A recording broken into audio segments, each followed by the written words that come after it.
It's Brian Preston, the money guy. So let's jump into this next one. Now, this one is kind of beautiful because I've gotten to see this firsthand. If you look at this picture, and if you're out and listening to this in iTunes, iHeartRadio, Stitcher, any of the audible ways you listen to this, you ought to go check this out on YouTube because we got pictures up here. Brian, this is actually me and you and a couple of your buddies in Las Vegas. Yeah, you've actually been out to Vegas with me. I've been to Vegas with you. I've been going. Now, here's the thing. Everybody's going to see this, and they go like, Brian's a big gambler? I'm shocked to find out that the money guy is a big gambler. Don't worry, guys. I do not disappoint. It's because, and you pick on me for this. Oh, yeah. Is because I probably in my 20s when I first went out to Biloxi or Tunica for the first time, I gambled probably $200. That was the bankroll for gambling on that trip, $200. And now that I'm in my late 40s, I still probably gamble less than $500, even though my income has gone in a completely different place. So I can't explain it. There is a part of me, but I get into, because on the next slide, you'll see, I've got, there's Quentin in the background too, is that I enjoy, notice we're not on a craps table. Is this in the high rollers room? I don't think this is in the high rollers room, is it? This is the way to play craps and being cheap with it because you're playing on the machine versus with the dealers. And it really is. There's a reason that I'm this way, is that I can't stand to lose the money in the casino. I'm much more equipped to run a casino than I am to gamble in a casino. So even though you could think about, taking $100 and putting in on the number and that number hitting and making $1 zillion, the excitement of that for you...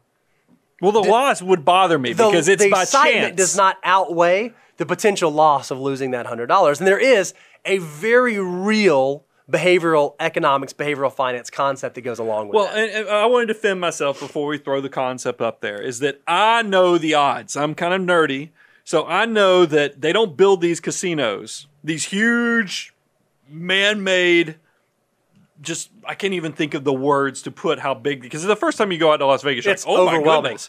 So it is, but I know how stacked against me the deck is, where that's why when people tell me investing is gambling, I'm like, you're crazy. Do you see the casinos they're building off of gambling? Investing actually works out much more in your favor because you can look at variables, you can look at values, you can look at trading prices.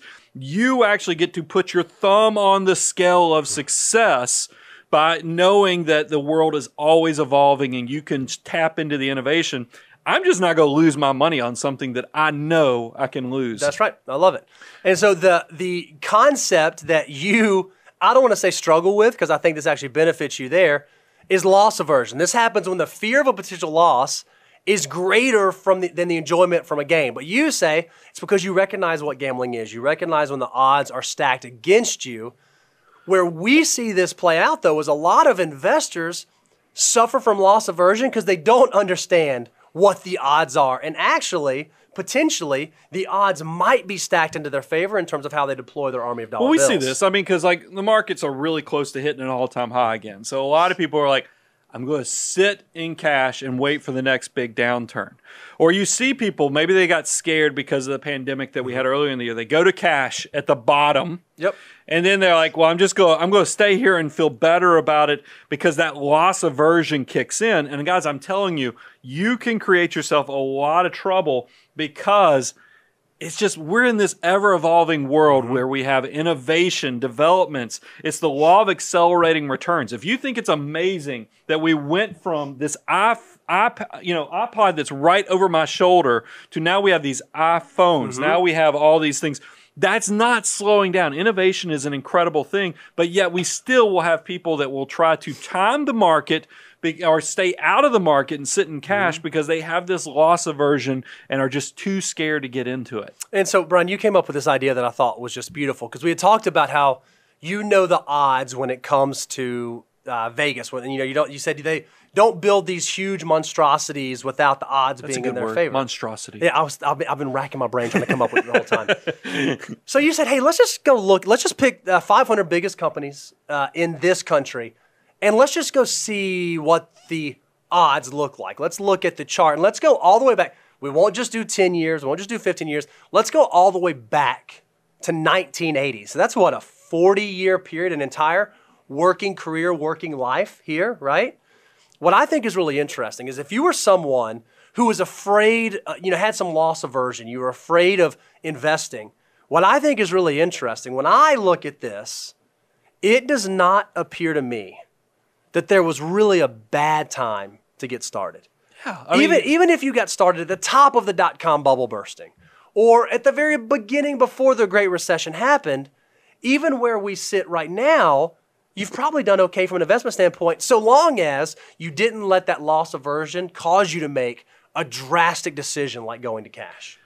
Remember, the optimist in me says we're part of the law of accelerating returns, meaning that you're actually seeing all the innovation, the globalization of the world, how there's lots of things that are going to let this process continue to speed up. But when you look at a visual, and even though for my podcast listeners who can't see the visual, I want you to put this in your brain. Yes, there are ups and downs in the short term, but if you can just understand the visual, and I've used this a number of times, of you are a person that's walking up a hill with a yo-yo, meaning that yo-yo is going up and down, up and down. But since you're walking up a mountain, it's not even a hill. This thing is a mountain.